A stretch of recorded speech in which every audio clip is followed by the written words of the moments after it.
ba, meron silang mga tindang kakaunting mga dilata, di ba? Yung mga corned beef, Oo. ganyan. May tinda sila, yung iba may asukal, mga kaunti lang naman. Oo, marami na. Saka Oo. halos lahat ng mga basic necessities natin, kinakailangan natin sa bahay, naririyan na sa mga convenience stores niya. Kaya nga convenience para dyan na lang pupunta kaysa sa pipila pa sa malalaking grocery stores. Ay dyan sila nagpupunta. Wala namang definition yung ating batas ng convenience stores o kaya grocery stores yan. Ang sinasabi nila, pagka bumili ka ng ganyan mga commodities sa mga necessities, ay yun lamang ang magbibigyan ka ng dapat ng mga diskwento, yung 5% discount at kapag yung kinakain nyo dyan mismo, ay yan naman ay 20% discount at saka 12% discount dapat nakakasama niya para sa ating mga senior citizens, ano?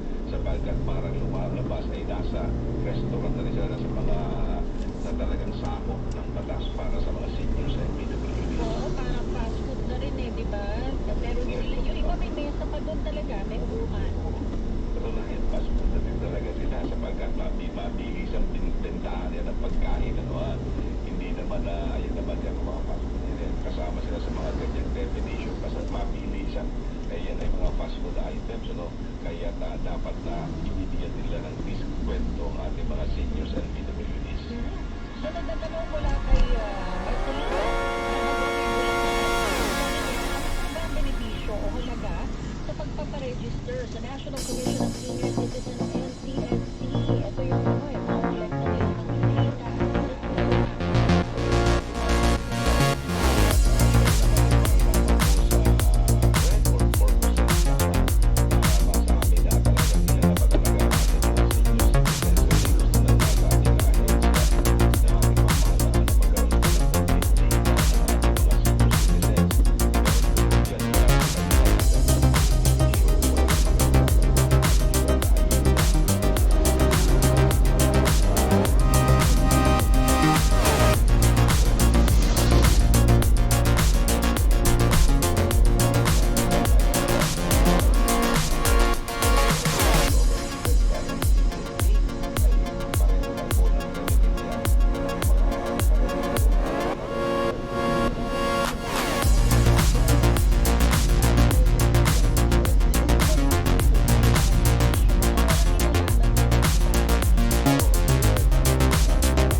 Magpa-register online.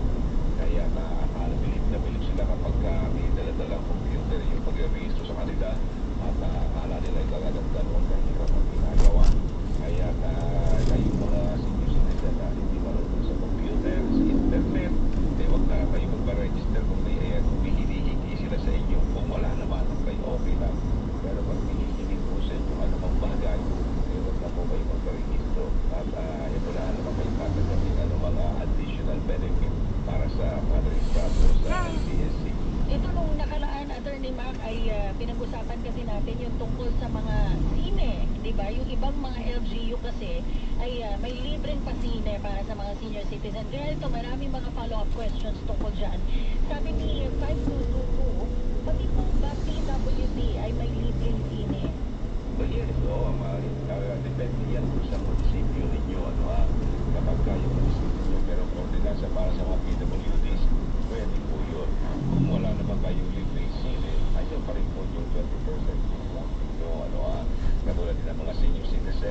yung mga diskwento na matatanggap na 20% kung hindi libre ang sine dyan sa inyong lugar. Minsan nga, nagkikiro na ako yung mga may-ari kasi yan. Bakit kaya hindi pa ninyo ibigay ng libre na lamang lahat yan sa mga senior citizens? Kasi kapag pinapasok na yung libre ang mga senior citizens, meron naman kayong tax credit. Iyan namang sinihan ninyo, hindi na pupuno yan.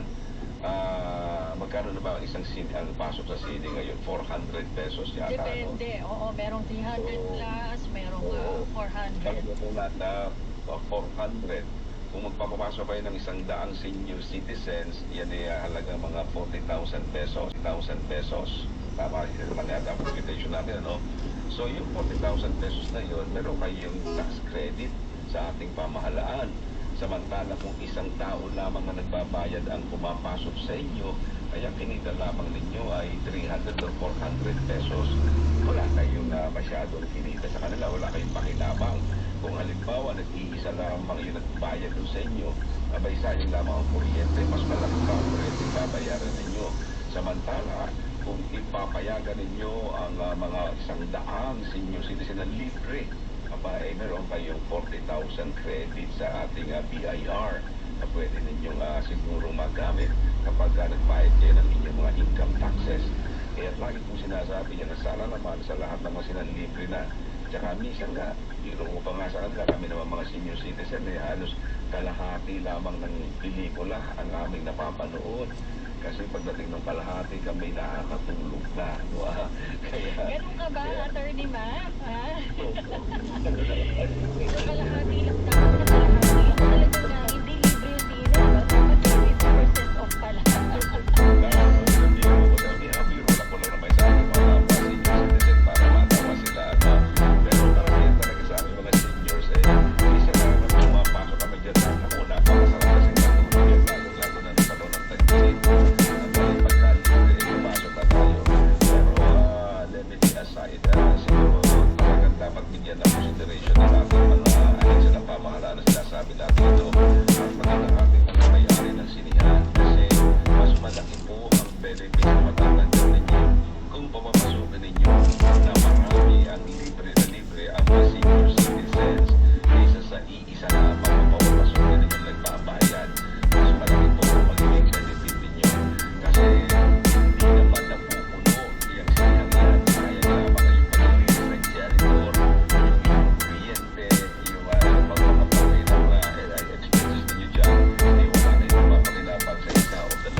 Kaya lang, hindi sila talaga libre sa R&M Hindi building. yung LGU, pag hinilang lang natin, baka sabihin ng mga senior, sabi ni Attorney Mac dapat libre. R&M.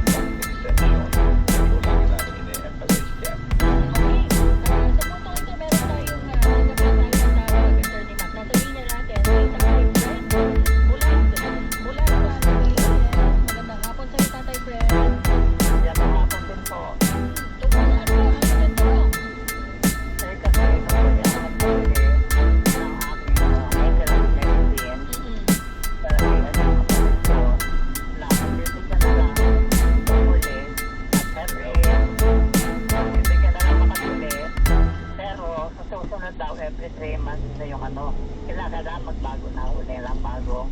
Magkaroon ako ng bagong prescription, yun ang ibig sabihin.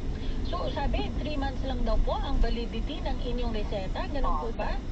Sa susunod daw, kasi dati, talagang every 1 year naman ako pumupunta ng doktor para sa prescription. Ito yung problema ng ating mga senior citizens sa reseta. Oo, kaya lang, ang sabi daw kay Tatay Fred, dapat daw 3 buwan, every 3 months, ay bago ang reseta. Attorney Mac, ano ba dapat talaga? Ito dapat ganun. Kung ayan naman talagang maintenance ninyo, dapat tuloy-tuloy po yan. Pero usually, depende kasi sa doktor kung ilan ang ilalagay nilang ilan talagang ang gagamitin.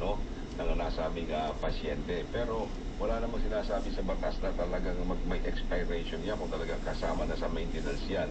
Kaya lagi ko pinapayo sa ating mga senior citizen para hindi tayo nagkakaroon ng problema, hingin nyo na po yung talagang total na gamot na kinakailangan ninyo hanggang sa susunod na visit ninyo sa inyong doktor para hindi ho kayo nagkakaroon ng ganyang problema. Although may mga reseta na talagang dapat na kung ano lamang ang doon, yun lamang talagang pwede nilang mabili. Halimbawa ito ng mga antibiotics, hindi naman po pwede sa sobrado sa filtras o sa number of tablets na nabibilin po ninyo. Kung sinabi ng doktor na 21 lamang, hanggang 21 lamang po pwede nyo ibigay sa inyo. Pero yung mga mayroong maintenance para hindi po kayo magkaroon ng problema, hingin nyo na po sa doktor rin talagang maximum na pwedeng ibigay sa inyo para sa susunod na visit ninyo, magbigyan ulit kayo ng panibagong reseta. Hindi na tayo nagkakaroon ng problema. Katulad na lang ng mga maintenance na halimbawa na lang, yun sa akin na, bibigay ko na halimbawa. Yung doktor ko, nilalagay niya 250 na piraso na gamot. Matagal na yun, di ba? Mahigit 6 na buwan na yun. Sa akin, 100. 100 agad. Kaya dapat ganun na lang siguro ang ginagawa ngayon. Siguro baka yung nabilhan niya masyadong mahigpit, hindi naman siguro dapat na ganoon. In case of doubt, always resolve that in favor of the senior citizen. Kaya kayo mga senior citizen na nakikinig sa atin dito sa ating himpilan, lagi po ninyong hingi sa inyong doktor yung maximum na maibibigay sa inyo hanggang sa susunod na visit ninyo. Sapagkat kinakailangan po yan para hindi na kayo magkaroon ng problema sa ating mga pharmacist o sa anumang butika na kung saan bibili kayo ng inyong mga gamot. Ganun din ang ating mga PWDs, humingi na kayo ng maximum na reseta hanggang sa susunod yung pagbisita sa inyong doktor. Tatay Fred, subukan niyo po sa iba kasi ang alam ko talaga, pumapayag hanggang 6 na buwan sa reseta. Kasi dati, pagka nagpa-reseta ako ng January, halimbawa sa asma, isa lang lalagay na isang gamot lang, yung binobomba sa bibig. Pero ngayon, mukhang magbabago yata. Sa bagay, kalalasan naman kahit na hindi pang isang taon yung aking reseta, ino-ono naman ino-ono dati. Pero ngayon mukhang nagbabago na sila. Parang subukan po ninyo sa iba, tama po si Miss Cathy, subukan po natin sa ibang butika, baka sakaling medyo ma-considerate po yung nasa aming butika, mapagbigyan po yung resetang dala-dala ninyo. Kasi po, ang alam namin talaga 6 na buwan, di ba, Atty. Mac, yung mga tawag sa atin. Isang taon na iba kaya susumanak po ninyo. Sige po, maraming salamat.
Thank you. Kaya yun ang dapat na mga butika, mabibigyan nila.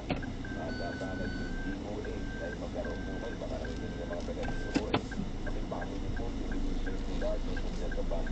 na 1 month supply lamang ang pwedeng maximum na mabili.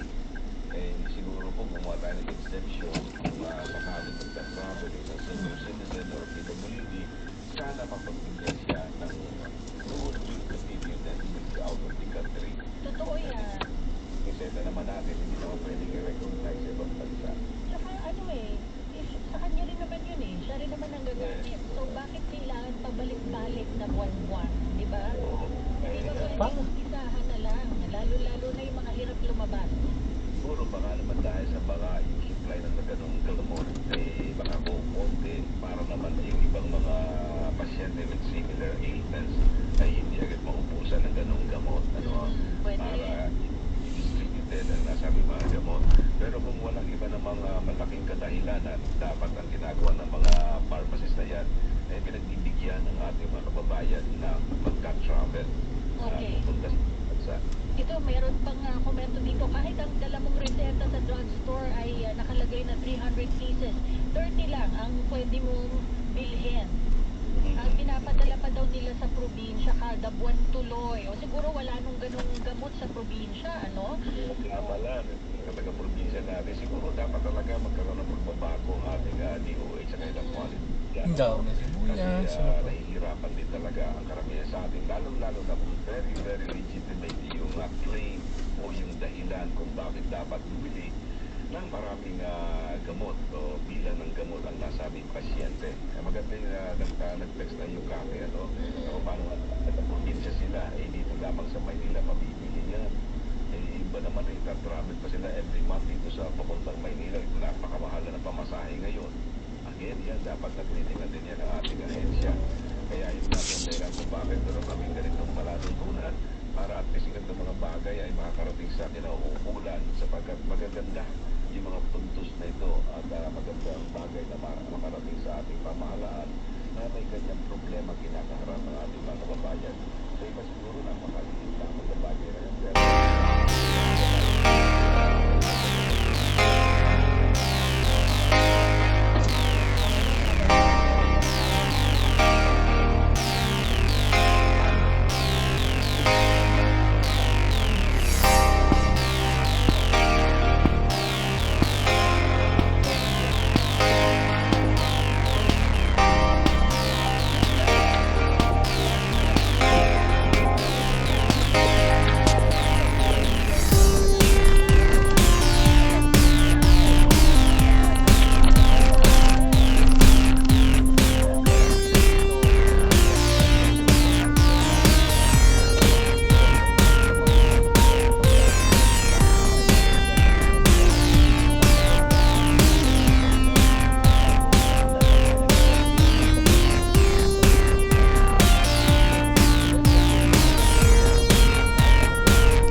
Love Meetup, July 6, 2 p.m. at SMCB Santa Rosa, Laguna with Win Marquez.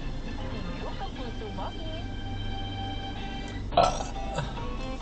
Pagbibili ng gamot, dapat supot, dapat gastos, dapat teka rin. Alagang Unilagyan, alagang Unilagyan. Mula kalidad na gamot at vitamins ng Unilab at Vitamin hanggang pampaganda ng UL Skin Sciences, alagang Unilab yan. Back-to-back classes na walang break. Pagod to. Ayan, fill up quick with vitamins, protein rich and oh so delicious. Look, hey, Bob! Feels good talaga.